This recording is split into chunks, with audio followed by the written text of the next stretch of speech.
Good morning, my name's Darren and this is Eastie's Corner. Right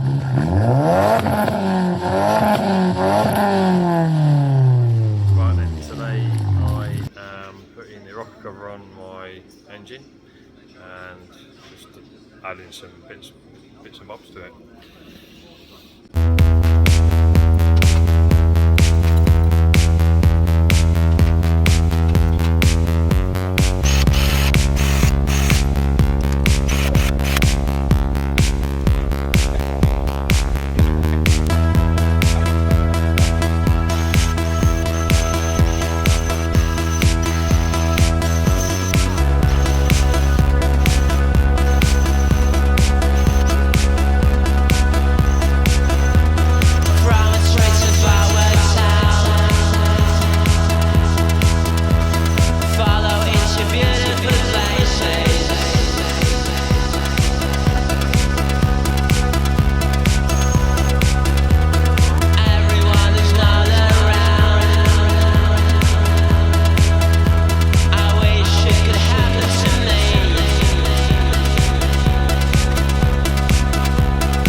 go then, that's the engine built as such.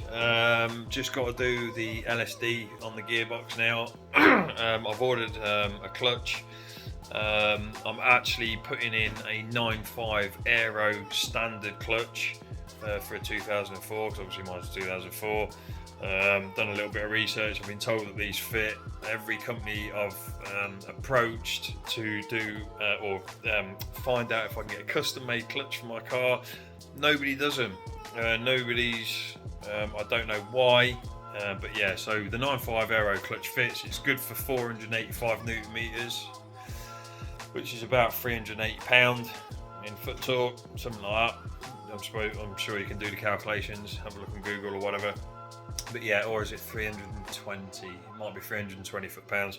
So my car's going to be making 300 to 310 foot-pounds. So that's 340 to 350 brake horse. It's going to be running 22 psi once it gets tuned. So yeah, it's all looking good at the moment. So I've saved myself. The clutch that I bought was from Parker's, £119. So that saved me a good 300-400 quid on buying a custom clutch. I'm no longer getting a limited slip diff, which cost around the 700 to 800 pound mark if you get quaif, but because you're then going to have to start getting new seals and bearings and all that kind of stuff. So basically what we've done is we've bought a kit that is I'll show you. Just give me a second. Okay, so the kit I've bought is a progressive LED conversion kit.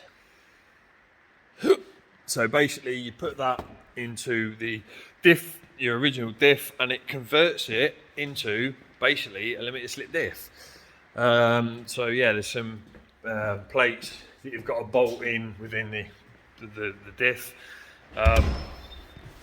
which converts it into a limited slip diff. All good. It's alright, it's just come back into the garage. It's alright. Hey? Oh, I've got to get wet. So yeah, that brings my video to an end. I hope you enjoyed it. Hit that like button. Subscribe. And yeah, hope you enjoyed it. Take care for now. See you on the next one.